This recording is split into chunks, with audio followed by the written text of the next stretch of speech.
essentially standing forests are a big reservoir, a sink if you like, of carbon locked up. But as we all know, forests are under pressure. That's why we want to save them.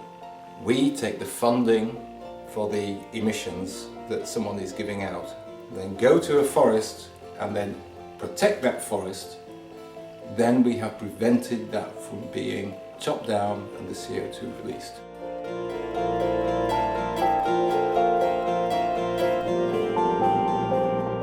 Second strategy, not so good, is alright, the forest is gone.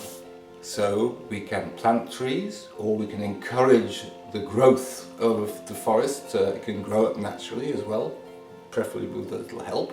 So you start with no carbon in the forest, you plant a forest and it accumulates carbon as it grows. Although people often talk about tree planting as the first thing to do, no, the best thing is to save the standing forest.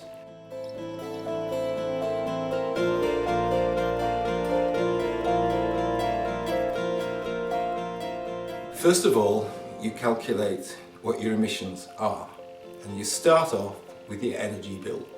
You can see how much energy you're using in your household, or your building, or your office, whether it be big or small. We can also do that with flights, a plane journey, a train journey, a vehicle journey. That gives you, if you like, your carbon footprint on the world. The next step is actually an important one, and that is we urge then that you look at that and try and reduce it right there. So that's the next thing. Do what you can to reduce. Having done that, then we aim to mop up the remainder.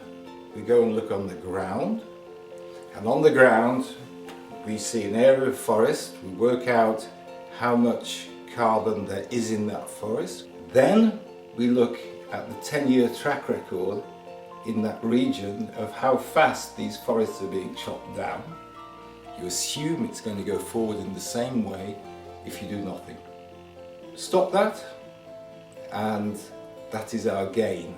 That compensates for your emission that you did originally.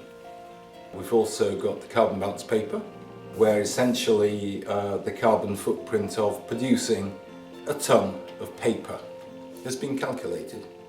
And that's in the price, that's carbon balance paper. So you buy the paper, the carbon has already been balanced in the price you paid for the paper.